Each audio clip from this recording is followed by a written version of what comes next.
अध्याय 66 लितिया नहीं you idiot. हालांकि यान फैन लुओ परिवार का एक प्रतिभाशाली सदस्य था जिसका उपनाम अलग था, लेकिन यान काउंटी में लुओ और ली परिवार एक दूसरे के दुश्मन नहीं थे। जब दोस्ती करने की बात आती थी तो लितिया नहीं के लिए केवल ईमानदारी ही मायने रखती थी।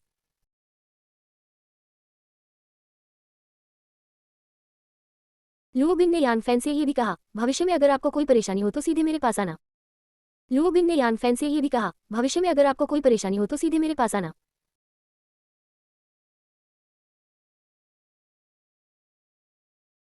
अब जाकर लुओ बिंग को समझ आया कि उसके पिता ने परीक्षा के दौरान उसे अपनी देखभाल करने के लिए क्यों कहा था। उसके पिता का निर्णय वास्तव में उससे बेहतर था। ऐसे व्यक्ति से गहरी दोस्ती करना उचित था। भाई यान, हम कक्षा 1 के शिविर में वापस जा रहे हैं। एक बार जब हम वहां से निकल जाएंगे तो हमें निश्चित रूप से अक्सर मिलना होगा। तियानशिया ग्रेंजियान को मत भूलना। मैं तुम्हारे लिए एक प्रेसिडेंशियल सूट भी बुक कर सकता हूँ। सभी ने एक के बाद एक अपनी सहमति जताते हुए यान फैन को विदाई दी। ये दृश्य देखकर तीसरे वर्ष के अन्य सभी छात्र पूरी तरह से अचंभित रह गए। यान फैन ने आखिर किया क्या था? किस तरह से उसके और इस श्रेणी के इन शीर्ष राक्षसों के बीच भाईचारे जैसे संबंध बन गए? इतने बेहतरीन नेटवर्किंग संसाधनों के साथ इस लड़के ने किस्मत से ही खूब पैसा कमा लिया है। कक्षा 7 12वीं कक्षा में लौटकर ली शुहाओ ने ईर्ष्या से भरे चेहरे के साथ कहा, भाई यान, मुझे आखिरकार समझ आ गया कि आपने मेरा निमंत्रण क्यों नहीं स्वीकार किया। आप तो भाई तियानहेन की टीम में शामिल हो ही गए। ये छोटा भाई बहुत प्रभावित हुआ है। जब आप भविष्य में सफल हो जाएं तो मेरी मदद करना याद रखना।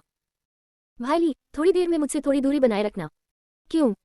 दुर्घटना से होने वाली चोट से बचने के लिए। Question mark question mark question mark. झांगपांग इस समय एक विजयी मुर्गे की तरह था जो यान फैन के ठीक बगल में खड़ा था और उसके चेहरे पर ऐसा भाव था मानो वह तीसरे वर्ष का सबसे प्रभावशाली चमचा हो। भाई यान, आप अद्भुत हैं। मैंने अपने जीवन में जो सबसे सही काम किया है वह है आपका अधीनस्थ भगवान बनना, झांगपांग ने फुसफुसाते हुए कहा। मुझसे दूर रहो। अगर तुम मरना नहीं चाहते तो आजकल चुपचाप रहो। अरे, तुम अपने भाई को यूं ही छोड़कर नहीं जा सकते। मैं तुम्हारा अधीनस्थ देवता हूँ। झांगपांग का चेहरा चिंतित था। मैं इसे स्पष्ट रूप से समझा नहीं सकता, लेकिन आपकी भलाई के लिए, आगे जो होने वाला है उसके लिए बेहतर होगा कि आप ऐसा दिखावा करें कि आप मुझे नहीं जानते, यान फैन ने गंभीर स्वर में कहा। वे दोनों गहरे दोस्त थे। यान फैन के चेहरे के भाव देखकर झांगपांग समझ गया कि मामला शायद गंभीर होने वाला है। विश्वास के चलते झांगपांग चुपचाप कक्षा के सबसे दूर कोने में चला गया और किसी से भी बात करना बंद कर दिया। तभी पास के पहाड़ों में 10 लाख राक्षस सैनिक प्रकट हुए और एक प्रचंड लहर की तरह इस स्थान की ओर उमड़ पड़े। क्या हो रहा है? यहाँ पहुंचने के बाद क्या हम सुरक्षित नहीं रहेंगे? हम यहाँ से कैसे निकलेंगे? क्या मध्यावधि परीक्षा अभी खत्म नहीं हुई है? मेरी चेतना अब मेरे ईश्वर के राज्य में वापस जा रही है। ये राक्षस मेरा पीछा नहीं करेंगे, है ना? उन 5वीं श्रेणी के दानव बंदर सेनापतियों से एक भयानक आभा निकल रही थी। कई कमजोर छात्र कांपने लगे। Bang bang bang bang. राक्षसी बंदरों ने बेतहाशा अपने हाथ पटके, लेकिन ऐसा लग रहा था मानो इस खुले मैदान के बाहर एक अदृश्य वायु की दीवार हो। वे किसी भी कीमत पर 1 इंच भी अंदर नहीं जा सकते थे। आकाश में पहाड़ के आकार की प्रकाश की एक परछाई तैर रही थी। यद्यपि वह एक सजीव इकाई थी, फिर भी उसका रूप उन दानव बंदरों से लगभग मिलता जुलता था। एक परग्रही अर्धदेव। वीर से विस्मयबोध की आवाजें आईं। मनुष्य, वह वस्तु मुझे लौटा दो। अर्धदेवता दानव बंदर की निगाहें 7वीं कक्षा के उस स्थान पर टिकी हुई थी जहां यान फैन था। यान फैन ने तुरंत अपनी आंखें बंद कर ली और डर का दिखावा किया। चूंकि की बात यहाँ तक पहुंच ही चुकी थी, इसलिए उसे विश्वास नहीं था कि विद्यालय के शक्तिशाली देवता इस मामले से अनभिज्ञ होंगे। जो मांस पहले ही खाया जा चुका हो उसे वापस कैसे थूका जा सकता है? मौत को बुलाओ। आकाश में मंडराते अर्धदेवता जैसे प्रेत ने 1000 मीटर लंबी लोहे की विशाल छड़ी को संघनित किया और उसे सीधे भीड़ की ओर दे मारा। यह उसका ईश्वरीय साम्राज्य था। एक ही विचार से वह अपनी सारी ऊर्जा जुटा सकता था। लोहे का विशाल डंडा गिरा, जिसे एक भयानक ध्वनि विस्फोट हुआ और यहाँ तक कि अंतरिक्ष भी बिखरने लगा। वहां मौजूद तीसरे वर्ष के छात्र इतने भयभीत हो गए थे कि वे अपनी जगह पर जम गए थे, लगभग सांस लेना ही भूल गए थे। तुमने अनुबंध का उल्लंघन किया है। शून्य से एक आवाज आई। उस आवाज में मानो एक अदृश्य जादू समाया हुआ था। वह विनाशकारी हमला उसी क्षण शून्य में विलीन हो गया। अर्धदेवता दानव बंदर आक्रोश से भरा हुआ था। हुनबिन, मुझे तो बस आश्चर्य चाहिए। समझौता पक्का हो गया है। मैं तुम्हें जाने दूंगा या तुम यही मरने का विकल्प चुन सकते हो। परग्रही अर्धदेव आक्रोश से भरा हुआ था। उसने कक्षा 7 12वीं के छात्र की स्थिति पर एक नजर डाली, मानो यान फैन को हमेशा के लिए याद रखना चाहता हो, फिर जाने के लिए मुड़ गया। ईश्वर के सामने, चाहे वह अपने हृदय में कितना भी अनिच्छुक क्यों न हो, वह कुछ भी नहीं कर सकता था। यदि ये सिलसिला जारी रहा तो इसके ईश्वर साम्राज्य का मूल आधार नष्ट हो जाएगा। मध्यवर्ती परीक्षा समाप्त हो गई है। चेतना वापस लौट रही है। हॉर्नबिल की आवाज बंद होते ही वहां मौजूद सभी छात्रों ने एक जबरदस्त खिंचाव महसूस किया और उनकी चेतना तुरंत पोषक तत्वों से भरे पॉड्स में वापस आ गई। यान फैन ने पॉड का दरवाजा खोला। होश में आने पर उसने महसूस किया कि उसका शरीर कुछ चकरा हुआ है। यह मध्यावधि परीक्षा पूरे 1 महीने तक चली थी। यानवा नली खड़ी हुई, पोडियम की ओर चली और जोर से बोली, अब रैंकिंग की घोषणा की जा रही है। उसी समय आकाश में प्रकाश का पर्दा बदल गया। ईश्वर राज्यों के भीतर से आ रही छवियां बिखरने लगी और उनकी जगह पाठ की पंक्तियां दिखाई देने लगी। मध्यावधि परीक्षा रैंकिंग। प्रथम स्थान कक्षा 7 12वीं कक्षा यान फैन, अंक 47.123 अरब। द्वितीय स्थान कक्षा 1 हाई स्कूल के तृतीय वर्ष लुओ बिंग, अंक 6.469 अरब।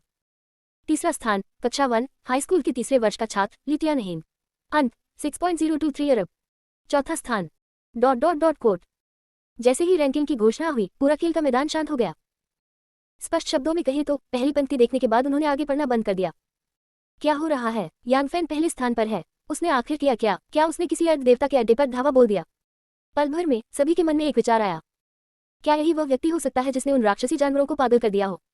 असंभव, क्या कोई गलती हुई है? मैं सिर्फ तीसरे स्थान पर क्यों हूँ? पहला स्थान यान फैन को कैसे मिल सकता है? ली तियानहेंग का चेहरा धीरे धीरे विकृत हो गया। इस मध्यावधि परीक्षा के लिए ली तियानहेंग ने कम से कम दूसरा स्थान प्राप्त करने का दृढ़ संकल्प किया था। उसने तो स्कूल की गोदाम में से कौन सी इमारत चुननी है ये भी तय कर लिया था। जैसे ही उसे वह इमारत मिल जाएगी उसके अनुयायियों के विकास में गुणात्मक छलांग लगेगी और वह संघ के शीर्ष 2 विश्वविद्यालयों में आवेदन करने के योग्य भी हो जाएगा। इस समय वह इस परिणाम को स्वीकार नहीं कर पा रहा था। और यह यान फैन ही क्यों था? उसका भाई देव साम्राज्य के केंद्र से लेकर सुरक्षित क्षेत्र तक दूसरा पक्ष उसी की सुरक्षा में था। ये कैसे संभव है? ये बिल्कुल समझ से परे है। ली तियानहेंग को केवल इतना महसूस हुआ कि उसका विश्व दृष्टिकोण ढहने लगा है। अरे बेवकूफ, तुम्हें पता भी नहीं कि तुम बिक चुके हो। ली युआन खुद को रोक नहीं पाया और जोर से बड़बड़ाने लगा। छठे दादाजी, मैं... ली तियानहेंग अचंभित रह गया। ली युआन शब्दों को व्यर्थ नहीं करना चाहता था और उसने सीधे यांग वानली की ओर देखते हुए कहा, निदेशक यांग, क्या आप मध्यावधि परीक्षा की रिकॉर्डिंग सार्वजनिक कर सकते हैं? किसी और कारण से नहीं, बल्कि युवाओं को याद दिलाने के लिए। कभी कभी दोस्त दुश्मनों से कहीं ज्यादा कपटी हो सकते हैं। बोलते समय ली युआन ने यान फैन की ओर सीधे देखा। एक प्रथम श्रेणी का देवता इस समय सचमुच गुस्से से अपने दांत पीस रहा था। ये देखकर तीसरे वर्ष के सभी छात्र स्तब्ध रह गए। यान फैन ने आखिर क्या था? सबके मन में एक सवाल उठ खड़ा हुआ। यान वानली थोड़ी हिचकिचाए। आखिरकार यह नियमों के अनुरूप नहीं था। मंजूर, प्रिंसिपल होंगबिंग की आवाज आसमान से आई। स्क्रीन की रोशनी फिर से बदल गई जिससे प्रोग्रेस बार सीधे उस दृश्य पर पहुंच गया जहां यान फैन अपने अनुयायियों को घाटी में लेकर आया था। उसने अपने अनुयायियों को शिशु राक्षस बंदरों की खाल में रेंगने के लिए मजबूर किया और नियमों का इस्तेमाल करके 30 से 40 अरब मूल्य की इमारतों को जब्त कर लिया। फिर राक्षसी जानवरों ने उत्पात मचाया और इसके कारण लुओ बिंग, ली तियानहेंग और अन्य लोग असफल हो गए और उन्हें भागने के लिए मजबूर होना पड़ा। और फिर वो हिस्सा आया जब यान फैन का सामना लुओ बिंग के समूह से हुआ। बहन बिंग, भाई तियानहेंग, ये संसाधन मेरे हैं। ईश्वर के राज्य में जो कुछ भी घटित हुआ वह सब बुद्धिमान जीवन द्वारा स्पष्ट रूप से दर्ज किया गया था। यान फैन ने मुख्य इमारतों को कैसे हासिल किया से लेकर उसने कैसे कमजोर होने का नाटक किया और लुओ बिंग, ली तियानहेंग और अन्य लोगों का इस्तेमाल करके सुरक्षित क्षेत्र में लौटने के लिए खुद को पीड़ित के रूप में पेश किया, इन सभी बातों का विस्तृत विवरण। उनकी योजनाएं और तरीके बेहतरीन थे। बस जनता की निगाहों के सामने फिल्म की तरह दिखाए जा रहे ये दृश्य यान फैन के लिए व्यवहारिक रूप से एक सार्वजनिक फांसी के समान थे। अध्याय 67 मूर्ख बनाया जाना।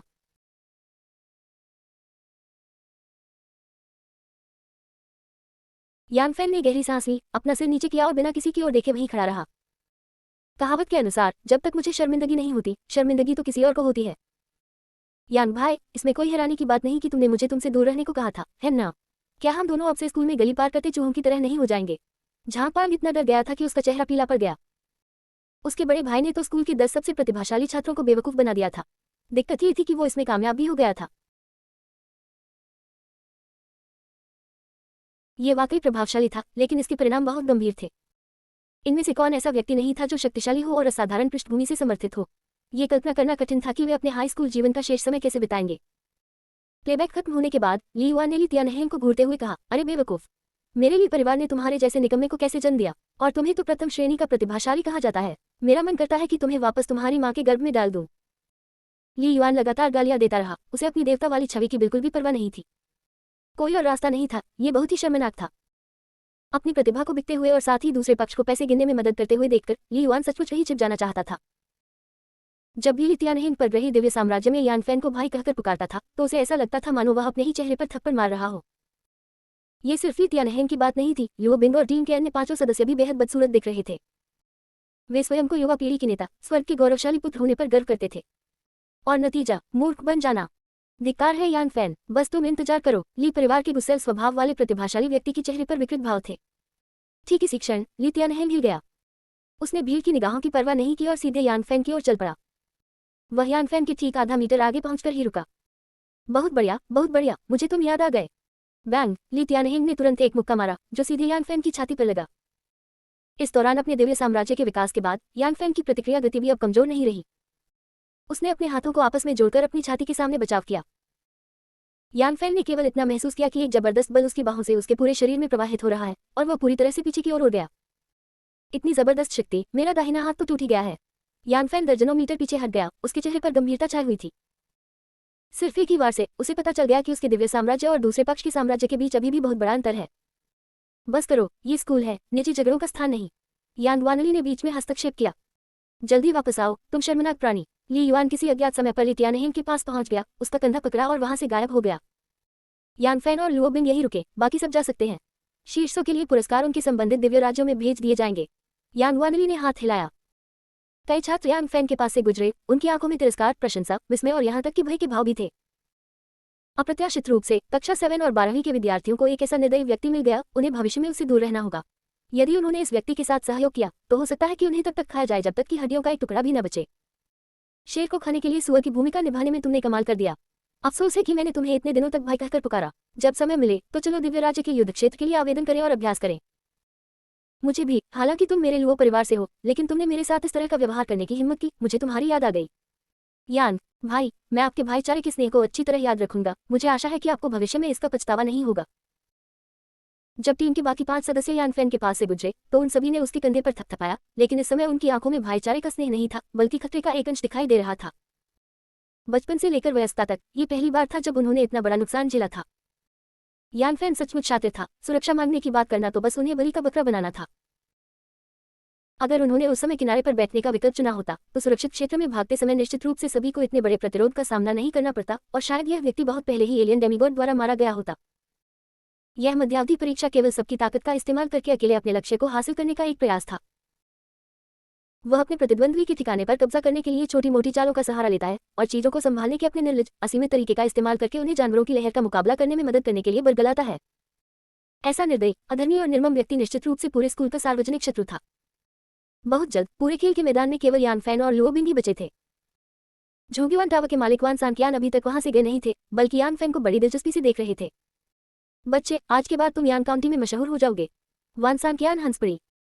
यान फैन के चेहरे पर एक अजीब सी झंझनाहट हुई। अगर इसके फायदे इतने ज्यादा न होते तो वह भी इस प्रसिद्धि को नहीं चाहता। दूसरों के मूल्यांकन की परवाह मत करो, जितना ऊंचा उठोगे उतना ही दूर तक का नजारा देख पाओगे। जब तुम अर्धदेवता बन जाओगे तो दूसरे तुमसे ईर्ष्या करेंगे। जब तुम देवता बन जाओगे तो दूसरे केवल तुम्हारा सम्मान करेंगे। जब तक तुम पर्याप्त शक्तिशाली हो जाओगे, स्वाभाविक रूप से ऐसे लोग मिल जाएंगे जो तुम्हारा समर्थन करेंगे। वान सांकियान ने अचानक कहा। यह सुनकर यान फैन ने आदरपूर्वक झुककर कहा, आपके मार्गदर्शन के लिए धन्यवाद वरिष्ठ। काफी समय से मैंने ऐसा दिलचस्प जूनियर नहीं देखा था। अफसोस की बात है कि तुम पहले ही लुओ परिवार में शामिल हो चुके हो, वरना शायद मैं झोंगीवान टावर तुम्हें सौंप पाता। वान सांकियान के जोर से हंसने के बाद उसकी आकृति तुरंत गायब हो गई। लुओ चिंगफेंग ऊंचे चबूतरे से नीचे उतरे और अपने हाथों को थोड़ा सा जोड़कर बोले, निर्देशक यान, कृपया एक पल प्रतीक्षा करें। कोई बात नहीं, यान वानली ने उदासीनता से कहा। अनुमति मिलते ही लुओ चिंगफेंग तुरंत यान फैन और लुओ बिंग के सामने आ गया। परिवार के मुखिया लुओ बिंग ने निर्देश दिया है कि विद्यालय के खजाने में स्थित है अमर महल हिमदेवता मंदिर का पूरक है, आपको इसे ही चुनना होगा। लुओ चिंगफेंग ने कहा। लुओ बिंग ने नाक सिकुड़ी, अपना सिर घुमाया और कोई जवाब नहीं दिया। यान फैन की वजह से इस समय उसके मन में इस बुजुर्ग लुओ चिंगफेंग के लिए कोई अच्छी भावना नहीं रह गई थी। लुओ चिंगफेंग ने अपना सिर हिलाया और कड़वी मुस्कान के साथ मुस्कुराया, फिर यान फैन की ओर मुड़ा। उसकी आंखों में बहुत सारी भावनाएं समाई हुई थी। प्रशंसा, चिंता, भ्रम, आहें भरना। उन्हें शुरू में उम्मीद थी कि यान फैन इस मध्यावधि परीक्षा में शीर्ष 10 में जगह बनाने के लिए संघर्ष करेगा, लेकिन उन्हें यह उम्मीद नहीं थी कि दूसरा पक्ष इतना बड़ा कारनामा कर दिखाएगा। उसने पहली कक्षा में दाखिला लिया और इस दौरान उसने हाई स्कूल के तीसरे साल में भी धोखाधड़ी करके पढ़ाई पूरी कर ली। लुओ चिंगफेंग एक ऐसे देवता थे जो 1000 वर्षों तक जीवित रहे थे। सही और गलत के बारे में उनका निर्णय स्वाभाविक रूप से इन छात्रों जितना अपरिपक्व नहीं होता। जीवन और मृत्यु, हर चीज के साथ विश्वासघात किया जा सकता है, हर चीज का उपयोग किया जा सकता है। आखिरकार एक बार जब किसी का अपना दिव्य राज्य नष्ट हो जाता है तो सब कुछ अपना अर्थ खो देता है। अपने मन में उसे नहीं लगता था कि यान फैन ने कुछ गलत किया था, बस इसके परिणाम वाकई गंभीर थे। उनकी पोती का होने वाला पति शायद भविष्य में एक अकेला जीवन जीने वाला व्यक्ति बन जाएगा। इतने सारे लोगों को, खासकर हाई स्कूल के छात्रों को नाराज करने के बाद मुझे डर है कि विश्वविद्यालय पहुंचने पर भी उसके बारे में गपशप होगी। चाहे वो डिवाइन किंगडम में निवेश हो, डिवाइन किंगडम के युद्ध हो या भविष्य में भूमि सुधार का कार्य हो, सभी में टीम के सहयोग की आवश्यकता होती है। लुओ चिंगफेंग को अभी यह पक्का नहीं था कि यान फैन का ये कदम उसके लिए सही था या गलत। फिलहाल यान फैन की उपलब्धियां इतनी थी कि एक देवता भी लालच में आ जाए, लेकिन भविष्य को देखते हुए उसे शायद अकेले ही विभिन्न दबावों का सामना करना पड़ेगा। लुओ चिंगफेंग ने गहरी सांस ली और कहा, छोटे यान, विद्यालय का खजाना एक उच्च कोटि की यांत्रिक दिव्य साम्राज्य सभ्यता से आता है और संघीय शिक्षा प्रणाली से जुड़ा हुआ है। ये स्वचालित रूप से आपके वर्तमान विकास के लिए सबसे उपयुक्त भी श्रेणी की इमारत का चयन करने में आपकी सहायता करेगा। आपको बस उनमें से चुनना है। अंधाधुंध उच्च मूल्य के पीछे मत भागो, आपके अपने दिव्य साम्राज्य के लिए जो उपयुक्त है वही सबसे महत्वपूर्ण है। आपको प्रौद्योगिकी पर भरोसा करना होगा। यांग फैन एक बड़े परिवार का बच्चा नहीं था और उसका अनुभव भी सीमित था। लुओ चिंगफेंग को वास्तव में चिंता थी कि वह केवल आस्थानकों के आधार पर ही इमारत के कुल मूल्य का आकलन कर लेगा और इस अवसर को व्यर्थ ही बर्बाद कर देगा। समझ गया, धन्यवाद दादाजी। यांग फैन ने गंभीरता से सिर हिलाया। अरे छोड़ो, वापस आकर बात करेंगे। लुओ चिंगफेंग बीच में ही रुक गया। अध्याय 68 पेंगुलाई द्वीप। अपनी व्याख्या समाप्त करने के बाद यांग फैन और लुओ बिंग यांग वानली के पीछे पीछे स्कूल के तहखाने में चले गए। पूरे तहखाने में चांदी सफेद रंग के चौकोर आकार के भंडारण बक्से भरे हुए थे और प्रवेश द्वार के ठीक सामने हल्के नीले रंग का कांच का एक टुकड़ा था। यांग वानली गिलास के पास गई और उस पर अपना दाहिना हाथ रख दिया। पहचान सत्यापन सफल रहा, हैच जल्द ही खुलेगा। एक बुद्धिमान जीवन की चेतावनी चारों ओर से गूंजी। छोटे बच्चे, आप अंदर आ सकते हैं, यांग वानली ने कहा। यांग फैन को पीछे से एक धक्का लगा जिससे वह और लुओ बिंग तुरंत गोदाम में जा गिरे। गोदाम का भीतरी भाग सफेद रंग का एक विशाल विस्तार था जिसमें अनगिनत तारों की तरह ऊपर तैर रहे थे। यांग फैन के विपरीत लुओ बिंग इस दृश्य से लंबे समय से परिचित था और उसने सीधे ऊंची आवाज में कहा, एक इमारत का चयन करने का अनुरोध है। पहचान सत्यापन सफल, अनुमति स्तर बी, दिव्य राज्य जागरण अभिलेखों की जांच, पूर्व प्रदर्शन की जांच, डेटा पुनर्प्राप्ति प्रारंभ। प्राप्ति सफल रही। अनुशंसित इमारतें निम्नलिखित है। बर्फ अमर महल, श्रेणी बी भवन, मूल्य 800 दिव्यतांक। बर्फ आध्यात्मिक जड़ के अनुयायियों की साधना गति को 60% तक बढ़ाता है, आध्यात्मिक ऊर्जा की खपत को 30% तक कम करता है, मन को शांत करता है और आत्मा को एकाग्र करता है। अत्यधिक शीत औषधीय उद्यान, श्रेणी बी भवन, मूल्य 100 दिव्यतांक। बर्फ प्रकार के आध्यात्मिक पौधों की वृद्धि दर में उल्लेखनीय वृद्धि कर सकता है। 9 विशाल बर्फ की मीनार, ग्रेड बी रक्षात्मक इमारत, मूल्य 30 दिव्यतांक। कोड। लुओ बिंग के सामने एक हल्की स्क्रीन दिखाई दी जिस पर टेक्स्ट के अंत में इमारतों वाले कार्ड व्यवस्थित रूप से रखे गए थे। मैं आइस इमॉर्टल पैलेस चुनता हूँ, लुओ बिंग ने बिना किसी झिझक के कहा। कार्ड उसके हाथ में आ गिरा और तुरंत उसके दिव्य साम्राज्य में समाहित हो गया। अपना चुनाव करने के बाद लुओ बिंग तुरंत नहीं गई बल्कि यांग फैन को ध्यान से देखने लगी। सबकी निगाहें उस पर टिकी होने पर यांग फैन ने कुछ घबराते हुए कहा, बहन बिंग बधाई हो। कक्षा 1 में आपका स्वागत है, भविष्य में आपके मार्गदर्शन की आशा करता हूँ। इतना कहकर लुओ बिंग मुड़ा और चला गया। उसकी पीठ को देखते हुए यांग फैन कांप उठा, उसे लगा कि वो कुछ इशारा कर रही है और उसकी आवाज में गुस्से की झलक भी थी। यांग फैन ने अपना सिर हिलाया, अपने मन के भटकते विचारों को एक तरफ रख दिया और उसके उदाहरण का अनुसरण करने लगा। किसी भवन का चयन करने का अनुरोध। पहचान सत्यापन सफल, अनुमति स्तर बी। अनुशंसित भवन निम्नलिखित है। अमर पोषण टावर, श्रेणी बी भवन, मूल्य 900 दिव्यतांक। इसमें 100,000 सीटें हैं। ये भक्तों की साधना क्षमता को धीरे धीरे बेहतर बना सकता है, साधना की गति को 70% तक बढ़ाता है, सफलता दर को 30% तक बढ़ाता है और हृदय दानव की प्रकट होने की दर को 20% तक कम करता है। रक्त बलिदान स्वर्गीय कुंड, श्रेणी बी भवन, मूल्य 400 दिव्यतांक। जीवित प्राणियों के भौतिक शरीरों का बलिदान करके ये विश्वासियों की शरीर संयम क्षमता में उल्लेखनीय सुधार करता है। स्वर्गीय उपकरण मंडप, श्रेणी बी की इमारत में एक बड़ी खनिज नस है जिसका मूल्य 200 दिव्यतांक है। ये स्वचालित रूप से विभिन्न हथियारों का निर्माण कर सकता है, अधिकतम श्रेणी सी है। कोड। ग्रेड बी की इमारतों की चकाचौंध भरी श्रृंखला को देखकर यांग फैन ने घबराकर सांस रोक ली। स्कूल के इंटेलिजेंट लाइफ प्रोग्राम से जैसी उम्मीद थी, हर सिफारिश की गई चीज वही थी जो वह चाहता था। वह केवल एक को ही क्यों चुन सकता था? यांग फैन तो उन सभी को चाहता था। तभी स्क्रीन की रोशनी बदल गई और एक और विकल्प अपडेट हो गया। पेंगुलाई द्वीप, अद्भुत, मूल्य, प्रभाव, अद्भुत। ये तो यांग फैन की आंखें सदमे से भर गई। वर्तमान में वंडर स्पिरिट पीच माउंटेन यांग फैन के दिव्य साम्राज्य में स्थित था। हालांकि उसे यह नहीं पता था कि किसी अजूबे को किस स्तर की इमारत माना जाता है, फिर भी एलियन दिव्य साम्राज्य की संपत्तियों में स्पिरिट पीच माउंटेन का मूल्य सबसे अधिक था। यांग फैन ने गहरी भौहें चढ़ाते हुए कहा, एक अजूबा क्यों प्रकट हुआ? क्या बुद्धिमान जीव इसे बी ग्रेड श्रेणी का मानते हैं? लेकिन ये सब प्रश्न चिन्ह क्यों है? पेंगुलाई द्वीप की सटीक प्रभाव का उल्लेख नहीं किया गया था, जिससे यांग फैन वास्तव में दुविधा में पड़ गया। सबसे कम जोखिम वाला विकल्प चुनते हुए उसे स्वाभाविक रूप से अमर पोषण मीनार का चयन करना चाहिए, जो उसके अनुयायियों की योग्यता में उल्लेखनीय सुधार कर सकती है।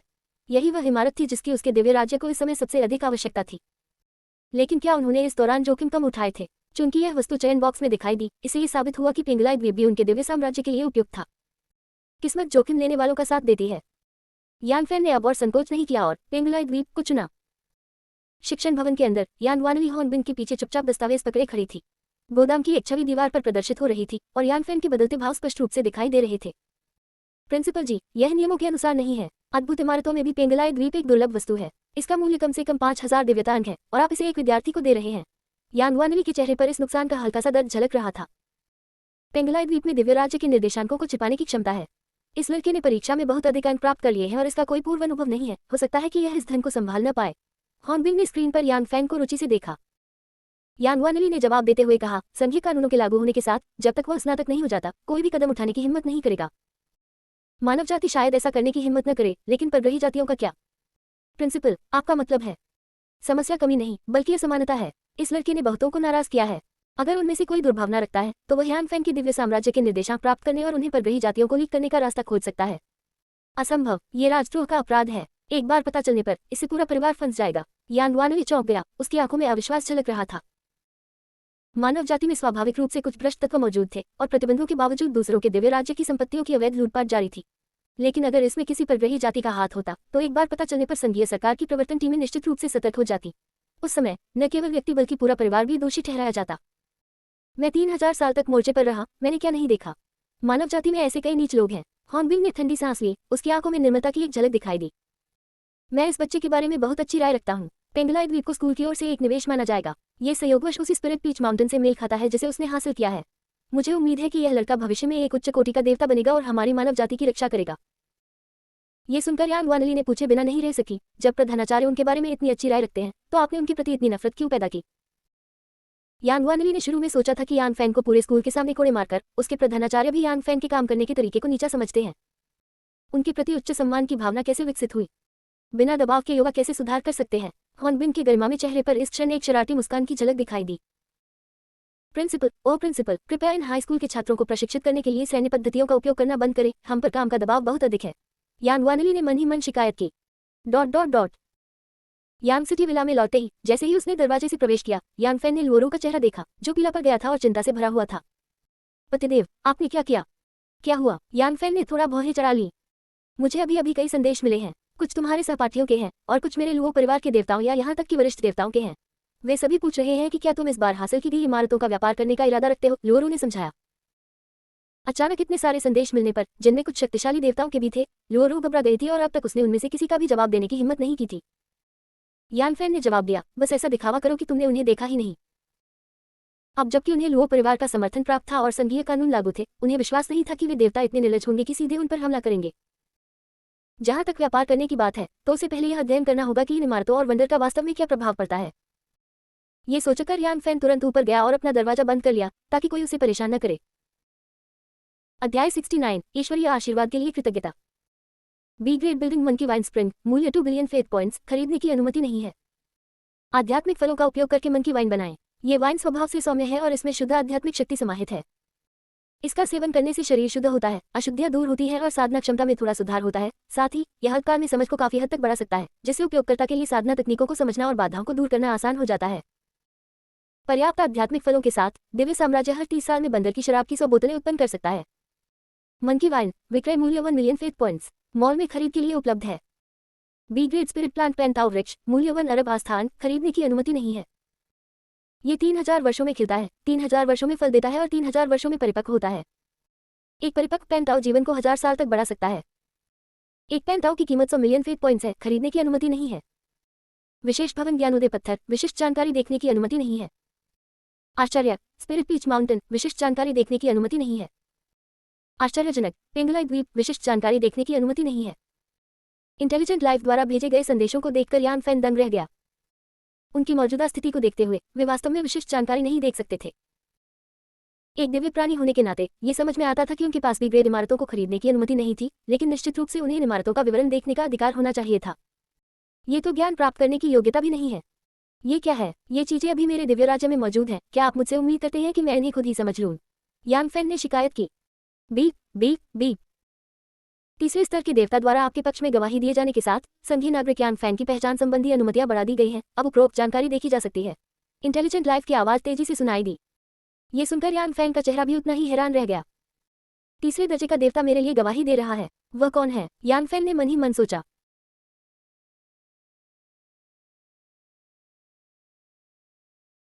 उसे इसका कारण समझ नहीं आ रहा था, इसलिए उसने इस पर ज्यादा ध्यान नहीं दिया। वैसे भी फिलहाल उसके लिए यह अच्छी बात थी। B grade building monkey wine spring, मूल्य 2 बिलियन फेथ पॉइंट्स, खरीदा जा सकता है। बी ग्रेड स्पिरिट प्लांट पेंताओ वृक्ष, खरीदा जा सकता है। विशेष भवन ज्ञानोदय पत्थर, स्वर्ग और पृथ्वी के गर्भाधान से जन्मा एक विशेष भवन जिसमें नियमों की आभा समाहित है, अत्यंत दुर्लभ।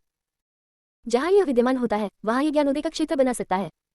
यह क्षेत्र लगभग 100 किलोमीटर के दायरे में फैला होता है। इसके भीतर रहने वाले प्राणियों का मन निर्मल होता है, उनकी बोध क्षमता में काफी सुधार होता है और उनकी साधना क्षमता 50% तक बढ़ जाती है।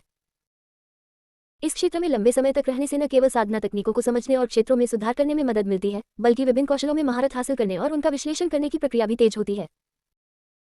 10 अरब फीट पॉइंट के बराबर मूल्य मॉल में स्टॉक उपलब्ध नहीं है। यदि आप खरीदना चाहते हैं तो आप ऑर्डर देने का विकल्प चुन सकते हैं और मॉल लेनदेन को सुविधाजनक बनाने में आपकी सहायता करेगा। वाह, इसमें कोई हैरानी की बात नहीं कि मॉल में भी स्टॉक खत्म हो गया है। यांग फैन बेहद खुश थी। इस ज्ञानकोश को ऐसे स्थान पर रखने से जहां श्रद्धालु एकत्रित होते हैं, न केवल साधना की दक्षता में काफी सुधार होगा बल्कि उन्हें विभिन्न कौशलों को समझने में भी मदद मिलेगी। अगर किसी के दिव्य राज्य के पास ये खजाना होता तो वे निश्चित रूप से इसे अपने पास ही रखते, भला वे इसे बेच कैसे सकते थे। यांग फैन को यह बात अच्छी तरह से पता थी कि ये 10 अरब आस्था बिंदु ज्ञानोदय पत्थर के मूल्य के बराबर बिल्कुल भी नहीं थे। ये तो किसी नीलामी में शुरुआती बोली की तरह था, वास्तविक लेनदेन मूल्य इससे कहीं अधिक होगा। यांग फैन ने अपनी खुशी को दबाया और वंडर स्पिरिट पीच माउंटेन की खोज जारी रखी। Wonder spirit peach mountain mall में स्टॉक में नहीं है, लेनदेन की संभावना बेहद कम है और देने में समय बर्बाद करने की सलाह नहीं दी जाती है। ये स्वर्ग और पृथ्वी की आध्यात्मिक धाराओं और अमर ऊर्जा के संगम से निर्मित एक उच्च कोटि का संसाधन भंडार है। इसका पर्वतीय स्वरूप आध्यात्मिकता का पोषण करता है और निरंतर विभिन्न आध्यात्मिक फल उत्पन्न कर सकता है। पर्वतों में आध्यात्मिक पौधे खूब फल फूल रहे हैं, जिनमें आध्यात्मिक आड़ू मुख्य किस्म है, साथ ही 100 अन्य फल भी हैं। इन आध्यात्मिक फलों में शुद्ध आध्यात्मिक ऊर्जा समाहित है और इनका निरंतर सेवन शरीर को पोषण देता है, साधना को स्थिर करता है और साधना संसाधनों का एक व्यापक स्रोत भी है। इसका उत्पादन अत्यंत आश्चर्यजनक है, जो करोड़ों जीवों की दैनिक साधना और जीवन रक्षा की जरूरतों को पूरा करने के लिए पर्याप्त है और ये दिव्य साम्राज्य के संचालन को बनाए रखने के लिए एक महत्वपूर्ण आधार है। हालांकि इस पर्वत की पर्यावरणीय आवश्यकताएं अत्यंत उच्च है और पोषण के लिए इसे निरंतर अमर ऊर्जा की आवश्यकता होती है। अमर ऊर्जा की कमी होने पर आध्यात्मिक पौधे तेजी से कमजोर हो जाते हैं और उपज और गुणवत्ता में उल्लेखनीय गिरावट आती है।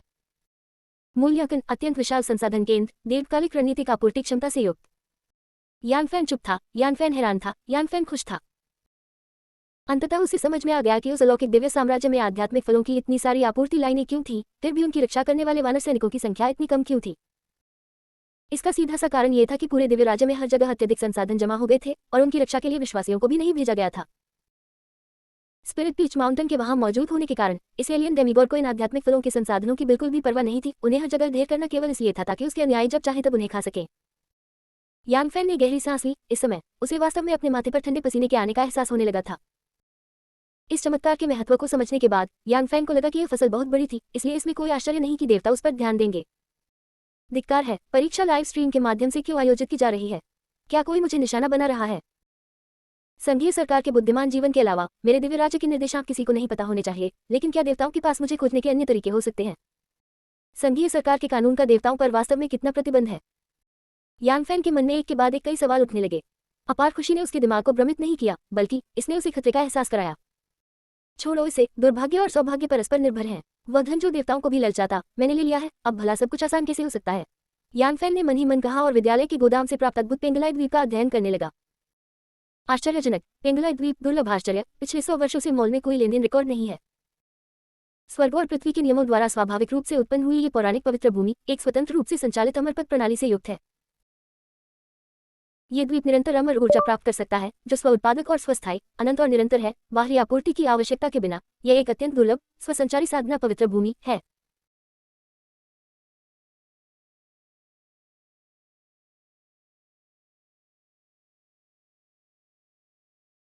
इसके अंतर्गत आने वाले किसी भी व्यक्ति की साधना की गति 200% बढ़ जाती है, बोध क्षमता 100% बढ़ जाती है, जिससे साधना तकनीकों और कलाओं को समझना आसान हो जाता है। मन शांत रहता है, विचलित करने वाले विचार आसानी से प्रवेश नहीं कर पाते और यह आंतरिक राक्षसों के बढ़ने की संभावना को प्रभावी ढंग से कम कर सकता है।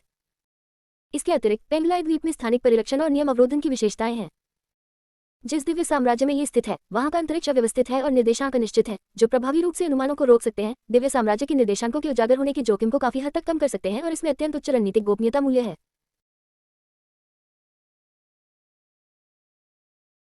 मूल्यांकन अमर ऊर्जा स्व उत्पादन और स्थानिक गुप्तता क्षमताओं से युक्त शीर्ष स्तरीय साधना पवित्र भूमि चमत्कारों के रणनीतिक मूल वर्ग से संबंधित है।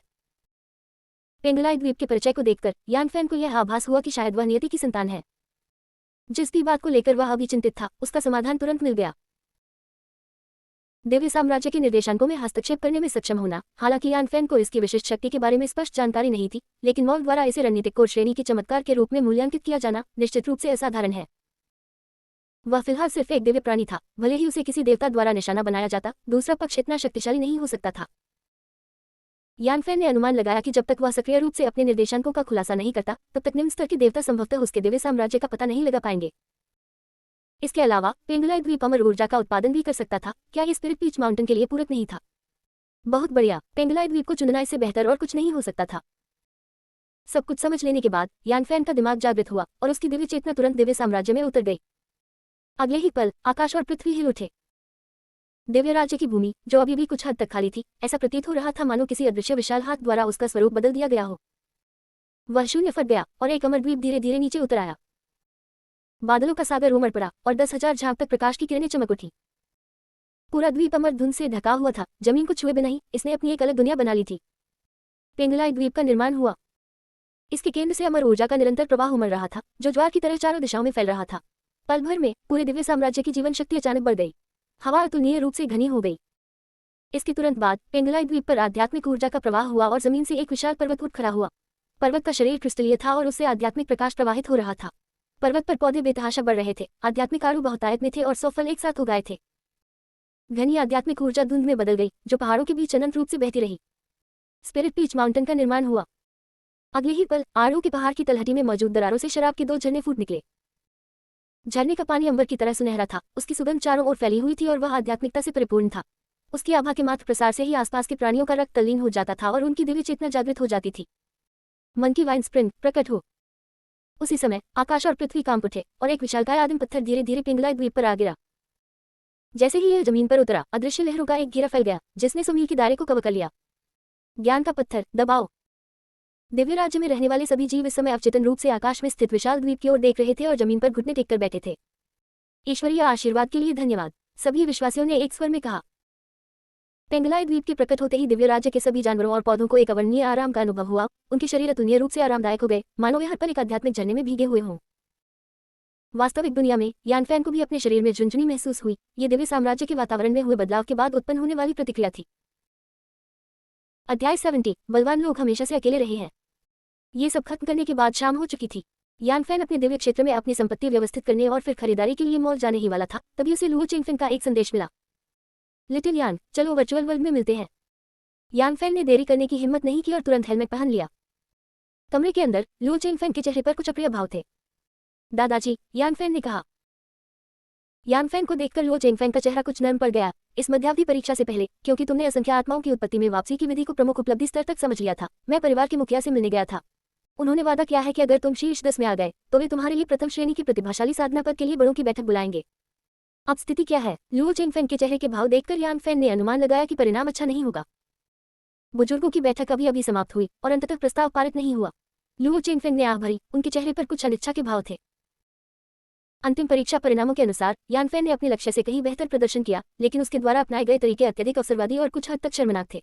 ये कई वरिष्ठों के लिए आलोचना का विषय बन गया। भले ही परिवार के मुखिया सहमत होना चाहते थे, लेकिन विरोध करने वाले बुजुर्गों की संख्या बहुत अधिक थी, इसलिए उनके पास इसे छोड़ने के अलावा कोई विकल्प नहीं था। कोई बात नहीं, दादाजी ने अपनी पूरी कोशिश की, यानफेन ने उदासीनता से मुस्कुराते हुए कहा। अगर ये पहले की बात होती तो लुओ परिवार बनना फर्स्ट क्लास जीनियस निश्चित रूप से समय पर मददगार साबित होता, लेकिन अब इसे केवल सोने पर सुहागा ही माना जा सकता है। प्रथम श्रेणी के प्रतिभाशाली व्यक्ति के लिए सबसे बड़ा निवेश रणनीतिक स्तर की इमारतों में होता है, जैसे कि लुओ बिंग के दिव्य क्षेत्र में स्थित हिंद देवता मंदिर। स्वाभाविक रूप से वह इस तरह की बहुत सारी इमारतों के होने की शिकायत नहीं करेगा, लेकिन उसके दिव्य क्षेत्र में पेंगुलाई द्वीप, स्पिरिट पीच माउंटेन और एनलाइटनमेंट स्टोन भी बुरे नहीं थे। हर चीज का लाभ नहीं मिल सकता। यानफेन इस फसल से पहले ही बहुत संतुष्ट था। इसके बाद अगर वह खुद को समय देता तो उसका दिव्य क्षेत्र तेजी से विकसित होता। 1 या 2 साल के भीतर यानफेन को पूरा भरोसा था कि वह एक अर्धदेव बन सकता है। लुओ चेंगफेंग को कुछ सूझा और थूकते हुए बोला, लुओ जुआन और राओ मिंगमिंग, ये दोनों तो सच में बहुत परेशान करने वाले हैं। पहले तो उन्होंने मुझे बेइज्जत किया था, लेकिन मैंने उनके लिए कोई मुसीबत खड़ी नहीं की, पर उन्होंने मुझे फंसाने की हिम्मत कैसे की? हद से ज्यादा बेशर्म है। ये दोनों कौन हैं? लुओ मिंगजुआन के माता पिता प्रथम श्रेणी के देवता हैं। हमारे बीच पहले अच्छे संबंध थे, लेकिन उनके दुष्ट पुत्र के कारण कुछ अनबन हो गई। मुझे उम्मीद नहीं थी कि इस बार इसका असर आपके मूल्यांकन पर पड़ेगा, लुओ चेंगफेंग ने समझाया। अगर इन दोनों ने उसके खिलाफ मोर्चा न संभाला होता तो बाकी ज्यादातर बुजुर्ग उसे कुछ हद तक सम्मान दे देते। यानफेंग को एहसास हुआ, लुओ मिंगजुआन के प्रति थोड़ी और घृणा के अलावा वह विशेष रूप से प्रभावित नहीं हुआ था। लुओ चेंगफेंग के बिना शायद उसे यह मौका भी नहीं मिलता। दूसरों से लाभ प्राप्त करने के बाद स्वाभाविक रूप से व्यक्ति को उससे संबंधित कर्मों का फल भुगतना पड़ता है। नदी के पूर्व में 30 साल, नदी के पश्चिम में 30 साल। स्कूल से स्नातक होने के बाद वह हिसाब बराबर करने का मौका जरूर ढूंढेगा। यानफेन के शांत भाव को देखकर लुओ चेंगफेंग ने संतुष्टि से सिर हिलाया और आगे कहा, हालांकि मैं तुम्हें प्रथम श्रेणी की प्रतिभा की साधना नहीं दिला सका, फिर भी परिवार के मुखिया ने तुम्हें निवेश बढ़ाने का फैसला किया है। 2 अरब आस्थान और 1 श्रेणी की इमारत, मास सागर रक्त कुंड विश्वास बिंदु पहले ही आपके दिव्य क्षेत्र में स्थानांतरित कर दिए गए हैं। यह मास सागर रक्त कुंड के लिए निर्माण कार्ड है। लुओ चेंगफेंग ने कार्ड यानफेन के हाथ में रख दिया।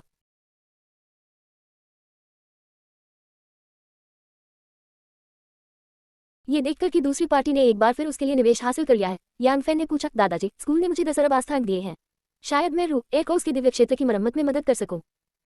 ये सुनकर यानफेन की और लुओ चेंगफेंग की निगाहें धीरे धीरे नम पड़ गईं। मैंने रुआ नाम की लड़की को ये बात इसलिए कही थी ताकि उसे कुछ उम्मीद मिले। शायद एक दिन जब मैं, उसका दादा, पर्याप्त धन बचा लूंगा तो उसके दिव्य लोक को उसकी मूल स्थिति में बहाल किया जा सकेगा। अगर यह वास्तव में इतना आसान होता तो मैं बहुत पहले ही अपने दिव्य लोक की इमारतें बेचकर उसका इलाज कर देता। क्या सचमुच कोई रास्ता नहीं है? यानफेन का चेहरा गंभीर हो गया। लुओ रू के साथ समय बिताने के बाद उसने उसे पूरी तरह से स्वीकार कर लिया था और अब तो उनका एक बच्चा भी था। चाहे कुछ भी हो जाए, यानफेन हार मानने को तैयार नहीं था। ऐसा नहीं है कि कोई रास्ता ही नहीं है, बल्कि हमारे पास संपर्क और संसाधन नहीं है। इसके लिए कम से कम 4 या 5वें दर्जे के देवता की आवश्यकता होगी और उन्हें उपचार में निपुण होना चाहिए। लुओ परिवार यान काउंटी का एक छोटा सा परिवार है, ऐसे विशेषज्ञों से संपर्क करना बहुत मुश्किल है। लुओ चेंगफेंग ने आह भरी। शायद परिवार के मुखिया लुओ हाई उनसे संपर्क कर सकते थे, लेकिन इस तरह के मामले में उनसे इस तरह की मदद मांगना असंभव था। यानफेन के गंभीर चेहरे को देखकर लुओ चेंगफेंग ने उसे याद दिलाया, अपने दिव्य क्षेत्र को अच्छी तरह विकसित करो और किसी अच्छे विश्वविद्यालय में दाखिला लो। अगर तुम किसी शक्तिशाली देवता को अपना गुरु बना सको तो शायद रूए की समस्या का समाधान हो सके। ये शब्द सुनकर यानफेन की आंखें चमक उठी। यह इरादा रखना ही काफी है। रुआ नहीं चाहेगा कि आप अपनी सारी ऊर्जा किसी ऐसी अमूर्त चीज में लगाएं। आखिरकार आप दोनों का एक बच्चा है। जी हाँ दादाजी, रॉय ने मुझसे संपर्क किया है और बताया है कि बहुत से लोग आपके दिव्य लोक में मौजूद अद्भुत वस्तुएं जैसे स्पिरिट पीच माउंटेन और एनलाइटनमेंट स्टोन खरीदना चाहते हैं। याद रखें, इन्हें किसी को भी न बेचें। एक बार ये चीजें बिक गई तो इन्हें कभी वापस नहीं खरीदा जा सकता। तुम अभी भी एक छात्र हो, संघीय कानून के संरक्षण में, यहाँ तक कि एक देवता भी तुम्हारे खिलाफ कार्रवाई करने की हिम्मत नहीं करेगा, लुओ चेंगफेंग ने याद दिलाया। मैं समझता हूँ। अगर लुओ चेंगफेंग ने ये बात नहीं भी कही होती तो भी वह सहमत नहीं होता। आस्था अर्जित करना उसका उद्देश्य अपने दिव्य क्षेत्र में निवेश करना था। इन दुर्लभ इमारतों को भारी मात्रा में आस्था अंकों के लिए बेचकर साधारण संसाधन खरीदना और फिर उन्हें वापस निवेश करना, क्या ये पागलपन नहीं था? इस मध्यावधि परीक्षा के दौरान तुमने लुओ बिन को बहुत गुस्सा दिला दिया था। अगर परिवार के मुखिया का उदार स्वभाव न होता तो बाद में तुम्हें काफी मुश्किलों का सामना करना पड़ सकता था। अगर मौका मिले तो रिश्ते सुधारने की कोशिश करना। यह यानफेन के चेहरे पर थोड़ी परेशानी के भाव थे। लुओ बिन बर्फ के टुकड़े की तरह कठोर था और ऊपर से उसने उसे बुरी तरह से नाराज कर दिया था। उसे रिश्ते को सुधारने का कोई तरीका समझ में नहीं आ रहा था। अगर वह मुसीबत खड़ी करने न आती तो वह ईश्वर का धन्यवाद करता। मनुष्य ज्ञान में तो निपुण होता है पर बल में नहीं। हमारी मानव जाति अनेक पराई सभ्यताओं के बीच अपनी श्रेष्ठता साबित कर सकती है और इसका मुख्य कारण सबकी सामूहिक शक्ति है। इस बार आपकी फसल इतनी उत्तम है कि देवता भी ईर्ष्या करते हैं, लेकिन आपने लोगों का दिल जीत लिया है। कॉलेज प्रवेश परीक्षा के बाद आप विश्वविद्यालय जाएंगे। आप सभी यान काउंटी से हैं और एक दूसरे का समर्थन करने और साथ मिलकर प्रगति करने के लिए सबसे अच्छे उम्मीदवार होने चाहिए। अगर आप अपने संबंधों को बेहतर नहीं बना पाए तो मुझे डर है कि बाहर जाने के बाद आपको अकेले ही संघर्ष करना पड़ेगा। लुओ चेंगफेंग ने गहरी सांस ली, उनकी आवाज में थोड़ी बेबसी झलक रही थी। स्वयं एक देवता होने के नाते वे मित्रों के महत्व को सबसे अच्छी तरह समझते थे। यदि आपके दिव्य क्षेत्र पर पराई जातियों द्वारा हमला किया जाता है तो परिवार के देवता आपकी सहायता के लिए आएंगे। जब आप भूमि को पुनः प्राप्त करने के लिए निकलते हैं तो आपके अन्याय कितने भी मजबूत क्यों न हो, युद्ध में बहुत कुछ नष्ट हो जाएगा और आपके दिव्य क्षेत्र की समग्र शक्ति धीरे धीरे कमजोर हो जाएगी। कुछ दोस्तों का साथ होना और दबाव साझा करना दिव्य लोक युद्धों के जोखिम को काफी हद तक कम कर देगा। और ये सहयोगी जो मिलकर भूमि की रक्षा और उसे पुनः प्राप्त कर सकते हैं, वे केवल हितों पर निर्भर नहीं होते। वे या तो एक ही पारिवारिक आक्रमण और रक्षात्मक गठबंधन में होते हैं, या वे बचपन से एक दूसरे को जानते हैं और एक दूसरे पर गहरा भरोसा करते हैं।